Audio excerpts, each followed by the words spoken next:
Hello and welcome to Gunbot. In today's video I will be reviewing the Trezor hardware wallet. I recently purchased this in addition to my Nano ledger, which I've had for quite some time, in order to compare and contrast and see which one I currently prefer. As of the date of my purchase, this did cost me about 171 euros, which is roughly about $200. So as you can see, it does support Bitcoin, Litecoin, Ethereum, Dash, and a few other alternate currencies. So once you've unwrapped it, it should essentially look like this. You can see the holographic sticker that's actually blocking the included USB 3.0 port.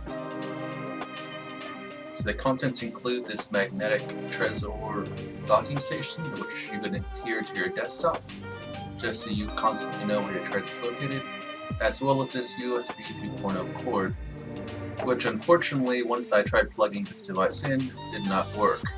So fortunately, I actually had one laying around. So as you can see here, the Trezor does stick to the docking station, which is a pretty nice feature. I kind of enjoy being able to always find my device because I often lose my Nano ledger device due to its small size. So this paper recovery seed did kind of bother me, considering this did cost $200. I felt they could have done something a little bit more durable, a little bit less prone to damage and wear, and just essentially, if you spill anything on this, you're going to lose your recovery seed.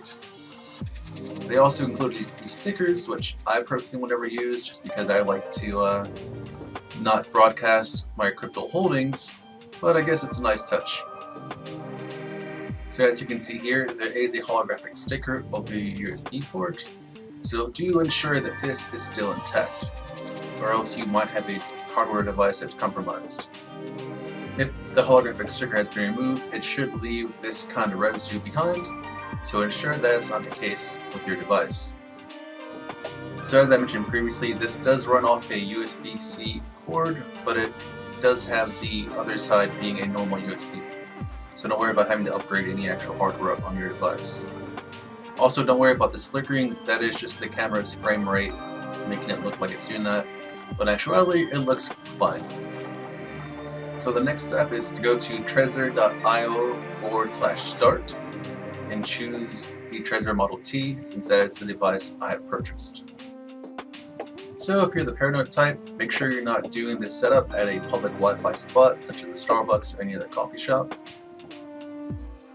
So at this step, you'll have to plug in your device and click on Check for Devices. The issue I was having here was that the cord I was using did not actually work. But once I switched the cable and clicked on Continue, this is the screen that I was met with installing the firmware, as the Trezor ships without any firmware on it. So since this device was new, I clicked on Create New,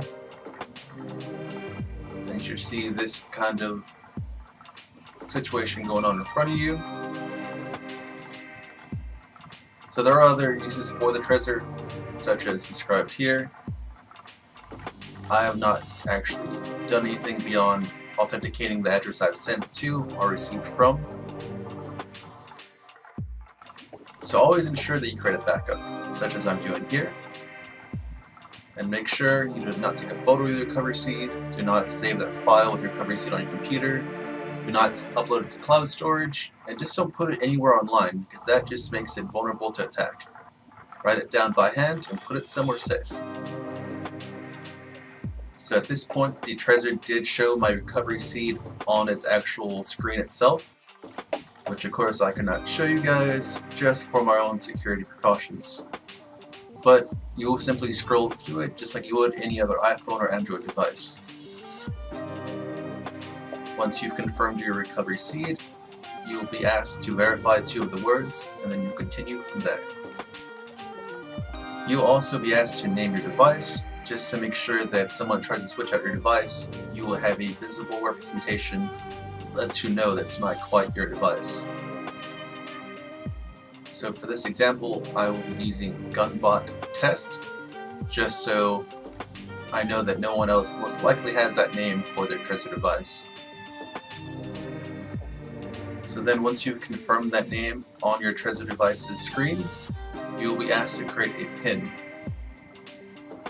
So make sure you don't have this PIN number being your debit card or credit card PIN, since that is very commonplace. Because if someone gets access to one of your PINs, they will have all the PINs that you use.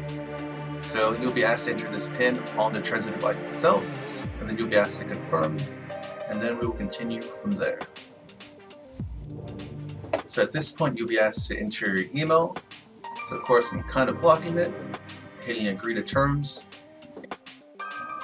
So once you've established that, you can go into your Trezor wallet settings and select your currency. You can also select your cryptocurrencies such as Bitcoin, Bitcoin Cash, Bitcoin Gold, Dash, Doge, Litecoin, or anything else. I would leave the Bitcoin server URL alone, and then essentially you can browse the other options that are currently available to you. You have Enable Labeling, Get Tips, and there's also a Support Center tab. You can also go to your top left corner and go through the different wallets you can store on the Trezor device itself. Within the Receive tab, you can make new addresses to receive Bitcoin on. You can also make multiple addresses. So say if you're trying to send an invoice out to multiple people at once, you can create as many addresses as you'd like. You can also send Bitcoin, of course, and you can change the fee for the mining fee. But if you click on custom, make sure you send a high enough fee or else your transaction will not go through. If you look on the bottom right, you can see add recipient in case you need to send Bitcoin to multiple addresses at once. It does have this feature to ensure that the address you are sending to is at least a valid address. Keep in mind, you can still incorrectly add the address and have it go to the wrong person, so always double check that you have the address correct.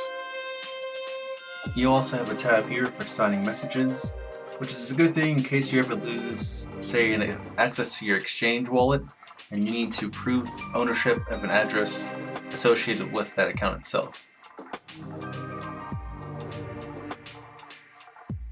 By clicking on your account, you can also see whether or not you have a legacy account or a segregated witness account. If you click on that Learn More tab, as I did, you'll be sent to an article by Trezor Wallet itself, which states the difference between legacy accounts as well as the SegWit account.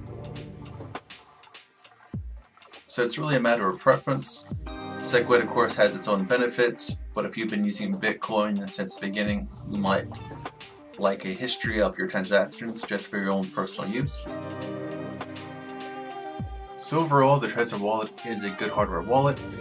It's a pretty big upgrade from, say, saving your seed key on a text file on your computer.